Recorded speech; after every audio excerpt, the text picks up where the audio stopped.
अस्सलाम वालेकुम व्यूअर्स, मैं हूं शाकिर सोलंकी। व्यूअर्स, एक अहम ब्रेकिंग न्यूज़ के साथ हाजिर हुआ हूं कि पीपल्स पार्टी ने नून लीग को वजारत उज़्मा के लिए उम्मीदवार देने का मशवरा दे दिया है।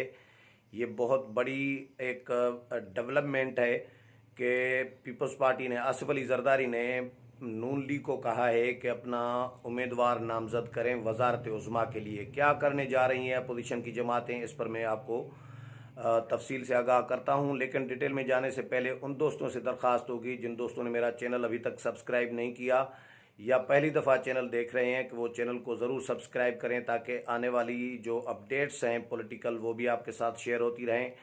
और अगर प्रोग्राम अच्छा लगे तो इसको शेयर भी करें, लाइक भी करें और कमेंट्स भी करें।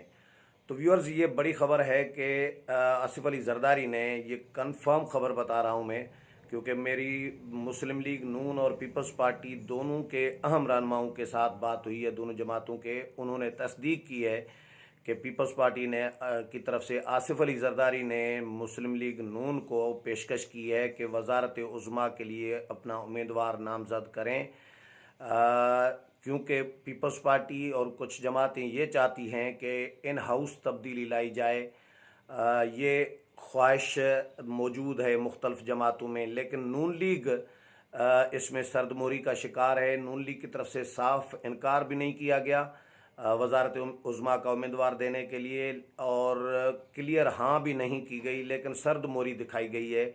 यानी इंटरेस्टेड नहीं नज़र आ रही नून लीग, कोई मस्बित जवाब नहीं दिया आसिफ अली जरदारी को। पीपल्स पार्टी ने भी इस बात की तस्दीक की है बहुत अहम रहनुमाओं ने। और नून लीग या कुछ और जमातें वो शायद ये चाह रही हैं कि अगर हमने इन हाउस तब्दीली की और हमारा वज़ीर आज़म आया और हम मसाइल हल नहीं कर पाएंगे तो फिर हमारा ग्राफ नीचे चला जाएगा। इसलिए मौजूदा सेटअप में, मौजूदा हालात में नून लीग आने के लिए तैयार नहीं है। मौलाना के साथ जो मेरी गपशप हुई थी 2 दिन पहले, 3 दिन पहले, तो उसमें मौलाना ने भी यही कहा था कि अपोजिशन जमातें अगर आ जाती हैं, वजारत उज़्मा का उम्मीदवार नामजद कर देती हैं, तो पहली बात तो ये है कि काफ लीग और MQM के बग़ैर अपोजिशन की जमातें हुकूमत नहीं बना सकती। अपोजिशन की तमाम जमातें भी मिल जाएं तो भी उनके पास अक्सरियत नहीं है। जब तक चले मैंगल की पार्टी मिल जाएगी क्योंकि वो अपोजिशन में चली गई है, तो अब काफ लीग और MQM उनको कैसे अपोजिशन बनाएगी, कैसे अपने साथ मिलाएगी, उनके लिए एक तसर, ये मजबूत तसर पाया जाता है कि वो इस्टबलिशमेंट की मर्ज़ी के बग़ैर दोनों जमातें, काफ लीग भी MQM भी, वो कहीं नहीं जा सकती। और अगर इस्टबलिशमेंट चाहेगी जब, तब अपोजिशन के पास वो जा सकती हैं, काफ लीग और MQM, क्योंकि इस वक्त जो हालात नज़र आ रहे हैं कि इस्टबलिशमेंट भी PTI के साथ, इमरान खान के साथ खड़ी है, अपोजिशन के साथ नहीं खड़ी। इसलिए अपोजिशन ये समझ रही है कि अगर हमने तहरीक अदम एतमाद लाई भी, इन हाउस चेंज लाना भी चाहें, तो काफ लीग और MQM को मिलाए बगैर पॉसिबल नहीं है।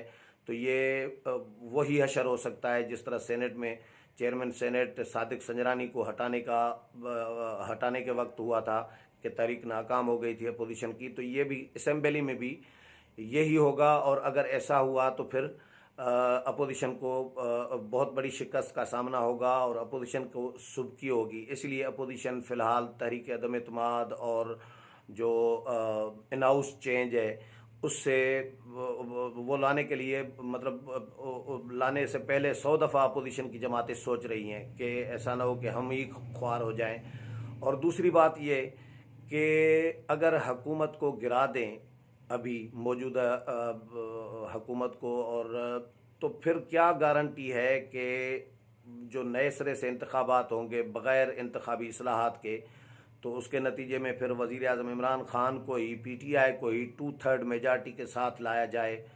क्योंकि इस वक्त इस्टबलिशमेंट मुक़तदर क़ुव्वतों की PTI के साथ, वज़ीर आज़म इमरान खान के साथ हम आगी नज़र आ रही है। तो इन हालात में अगर हुकूमत को गिराया भी जाएगा और नए सिरे से इंतखाबात कराए जाएंगे, उससे पहले कि इंतखाबी इस्लाहात कराई जाएँ, तो इंतखाबी इस्लाहात से पहले अपोजिशन ये समझ रही है कि ऐसा ना हो कि इमरान खान को, पीटीआई को दोबारा 2/3 मेजॉरिटी के साथ लाया जाए, और अगर 2/3 मेजॉरिटी के साथ इमरान खान आ गए तो फिर 18वीं तरमीम भी ख़त्म कर सकते हैं, और जो जो वो उनका टारगेट है वो अपना टारगेट हासिल कर सकते हैं। इस मतलब दोनों सूरतों में अपोजिशन को नुकसान ही नज़र आ रहा है।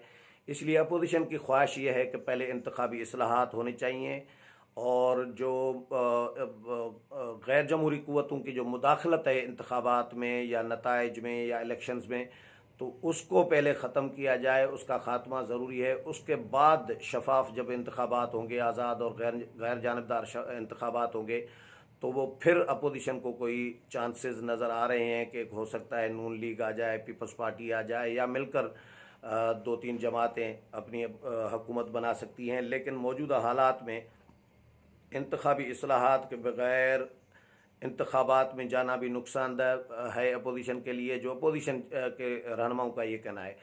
और इन हाउस तब्दीली करके वज़ीर आज़म चेंज करें, वो भी नुकसान में समझ रहे हैं। नुकसान है हमारा, अगर हम इक़्तिदार में आ जाएंगे, मसाइल हल नहीं करेंगे तो ग्राफ हमारा नीचे चला जाएगा, पीटीआई का ऊपर आ जाएगा। इसमें भी अपोजिशन का नुकसान नज़र आ रहा है। तहरीक अदम इत्माद नाकाम भी हो सकती है, उसमें भी नुकसान नज़र आ रहा है। और अगर मौजूदा हुकूमत को गिराया जाए इस वक्त, तो फिर इंतखाबात होंगे, तो फिर 2/3 मेजॉरिटी के साथ वज़ीर आज़म इमरान खान या पीटीआई आ सकती है। तो ये हर हवाले से अपोजिशन को ये नुकसान नज़र आ रहा है। तो एपीसी जो रखी गई है 20 सितंबर को इस्लामाबाद में जरदारी हाउस में, तो एपीसी का एजेंडा भी तय नहीं किया गया। पहले 2 महीने तकरीबन डिले हो गई थी एपीसी, और इस वजह से एपीसी डिले हो रही थी क्योंकि एजेंडा पे इत्तेफाक नहीं हो पा रहा था। नून लीग का अपना एजेंडा था, पीपल्स पार्टी का अपना एजेंडा था, जेयूआई का अपना एजेंडा था। तो अब इस एपीसी के एजेंडा को ओपन रखा गया है। जो मेरी बात हुई है मुख्तलिफ जमातों के रहनुमाओं से, उन्होंने ये बताया कि एपीसी का एजेंडा ओपन रखा गया है, खुला रखा गया है, ताकि हर जमात अपना एजेंडा लाए और डिस्कस करे, एजेंडा पेश करे, उस पर गौर किया जा सके। तो एपीसी के लिए भी तैयारियां भरपूर की जा रही हैं। पीपल्स पार्टी मेज़बानी करेगी। पीपल्स पार्टी ने दावतनामे भी देने शुरू कर दिए हैं। एक और एपीसी के हवाले से मैं बताऊं आपको कि पीपल्स पार्टी मौलाना का मौक़िफ़ और उनकी जमात का मौक़िफ़ एपीसी के हवाले से मुझे अलग मिला था। पीपल्स पार्टी का मौक़िफ़ अलग मिला है। जेयूआई की तरफ से मौक़िफ़ ये मिला था कि पीपल्स पार्टी कराची में चाह रही थी एपीसी, हमने चाहा कि इस्लामाबाद में हो, क्योंकि इस्लामाबाद का एजेंडा है, वफाकी हुकूमत के ख़िलाफ़ एजेंडा है। एपीसी है तो इस्लामाबाद में होनी चाहिए ताकि एपीसी में उसके असरात नज़र आएँ। लेकिन पीपल्स पार्टी का ये कहना है कि उन्होंने ये तजवीज़ दी कि इस्लामाबाद में एपीसी रखी जाए, क्योंकि पीपल्स पार्टी ये समझ रही थी कि अगर कराची में एपीसी रखी गई और हुकूमत ने जॉइंट सेशन जो पार्लियामेंट का मुश्तरका इजलास बुलाना है, जिसमें फेटफ जो है एफएटीएफ के जो बिल हैं वो मंजूर कराना चाह रही है, जो अभी रहते हैं 2-3 बिल, तो हुकूमत ने अचानक अगर पार्लियामेंट का जॉइंट सेशन बुला लिया और बिल मंजूर करा लिए, तो वो कराची वाले कराची रह जाएंगे, और अगर बारिशें हुई, फ़्लाइट कैंसिल हुई, कुछ भी हो सकता है, तो वो पहुंचना उनके लिए मुश्किल होगा।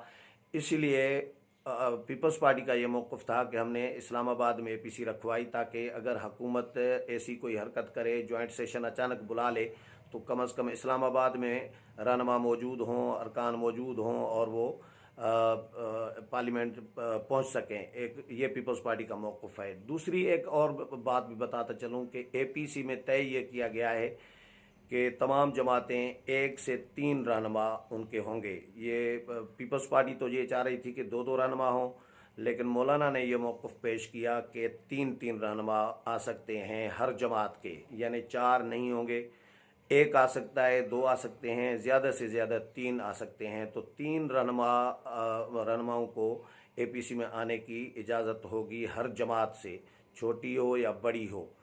तो ये अपडेट है जो आपके साथ शेयर किया। उम्मीद है प्रोग्राम पसंद आया होगा। अगले प्रोग्राम में फिर मुलाकात होगी, तब तक इजाज़त चाहता हूँ। अल्लाह हाफ़िज़।